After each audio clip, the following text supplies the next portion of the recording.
आज पीछे के वीडियोस में हमने रुधिर परिवहन तंत्र के जो भी क्वेश्चन आंसर्स थे जीएस पॉइंटर के उसका हमने रिवीजन कर लिया है। और आज की वीडियोस में हम पाचन तथा उत्सर्जन से जो भी इम्पोर्टेंट क्वेश्चन आंसर्स हैं उनका हम रिवीजन करेंगे। ये जितने भी प्रश्न हैं आपको बीपीएससी बिहार दरोगा, जेपीएससी झारखंड दरोगा, यूपीएसआई में काफ़ी मदद करेंगे। इसी तरह की वीडियोस के लिए हमारे चैनल को सब्सक्राइब एवं सपोर्ट करें तथा बेल वाली घंटी को प्रेस करें। अगर आप इस वीडियोस का पीडीएफ चाहते हैं तो डिस्क्रिप्शन में लिंक दे दिया गया है, वहां से जाकर के आप डाउनलोड कर सकते हैं। तो चलिए हम आज के वीडियो स्टार्ट करते हैं। पाचन तथा उत्सर्जन। मानव शरीर में पाचन का अधिकांश भाग जो होता है संपन्न होता है छोटी आंत में, यानी कि हमारे छोटी आंत में सबसे ज़्यादा भोजन का पाचन होता है। मनुष्य की मुख गुहा में पाचन होता है कार्बोहाइड्रेट्स का, यानी कि हमारे मुख में, यानी कि हमारे मुंह में जिस चीज़ का मतलब कि पाचन होता है उसका नाम है कार्बोहाइड्रेट, यानी कि हमारे मुख में ही कार्बोहाइड्रेट का पाचन हो जाता है। लार सहयोग करती है स्टार्च के पाचन में, यानी कि हमारे शरीर में जो स्टार्च होता है उसके पाचन में लार हमें हेल्प करती है। अगला है कड़वाहट के लिए मानव जीभ का संवेदनशील क्षेत्र जो होता है पीछे का भाग होता है, यानी कि हमारे जीभ का जो पिछला भाग होता है वो कड़वाहट का टेस्टिंग कराता है।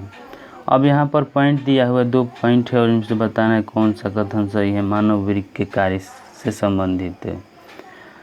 पहला, वृक्क में उत्सर्ग अपनयन के पश्चात स्वच्छ रक्त वृक्कीय धमनी से वापस जाता है, ना, गलत बात है। दूसरा दिया है वोमन संपुट से निस्यंदित द्रव लघु नलिकाओं से गुजरता है, जहाँ अधिकांश ग्लूकोज का पुनरावशोषण होता है तब वृक्कीय शिरा में रक्त के पास वापस भेजा जाता है। केवल यही पॉइंट सही है मानव वृक्क के कार्य के संबंध में। आगे है मनुष्य शरीर में खून की शुद्धिकरण की प्रक्रिया को क्या कहते हैं, तो डायलिसिस। सही कथन में हो जाएगा शरीर में सारा रक्त किडनी के माध्यम से शुद्ध होता है।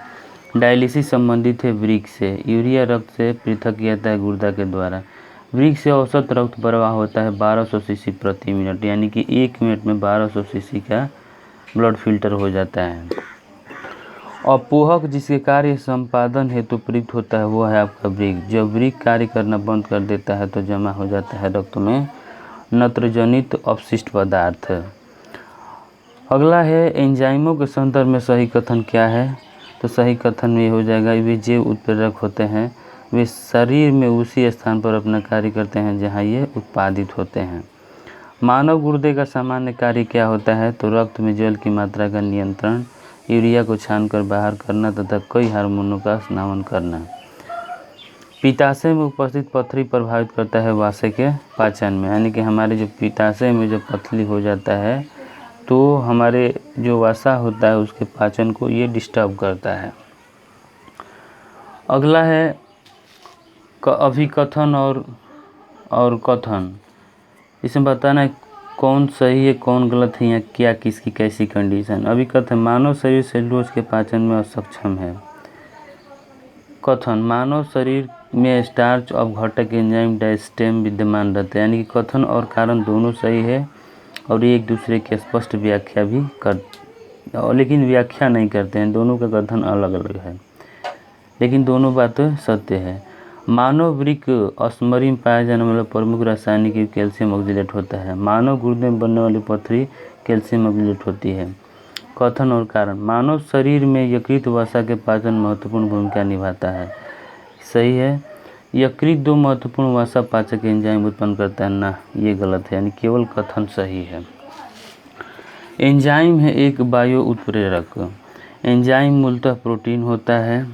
वह एंजाइम जो ग्लूकोज को इथेनॉल में परिवर्तित करने को प्रेरित करता है जाइमेज।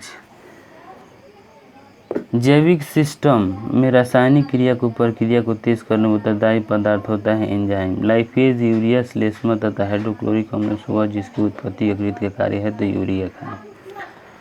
लिपिड्स का पाचन होता है पित्त अम्ल लाइपेज की उपस्थिति में। लिपिड का पाचन पित्त अम्ल एवं लाइपेज की उपस्थिति में होता है। मानव तंत्र में एक पाचक एंजाइम नहीं है। गैस्ट्रिन जो होता है एक पाचक एंजाइम नहीं होता है।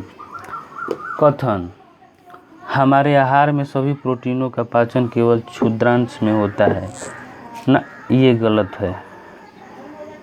कारण अग्नाशय से प्रोटीनों का पाचन करने वाले एंजाइम को क्षुद्रांश में छोड़ा जाता है, यानी कि कारण सही, यानी कथन गलत है और कारण सही है। प्रोटीनों के पाचन में सहायक एंजाइम होता है ट्रिप्सिन, पेप्सिन, लैक्टेस, यूरिएस तथा जाइमेस में से वह एंजाइम जो प्रोटीन को एमिनो अम्ल में विघटित करता है तो पेप्सिन। स्टार्च को जल अपघटन से ग्लूकोज बनाने वाले एंजाइम का नाम एमाइलेज है। वह परिवर्तन जिसमें एंजाइम ट्रिप्सिन उत्प्रेरक कार्य करता है प्रोटीन को अमीनो अम्ल में बदलकर। मानव शरीर में पुच्छ संलग्न होता है बृहतांत्र में पुच्छ संलग्न होता है।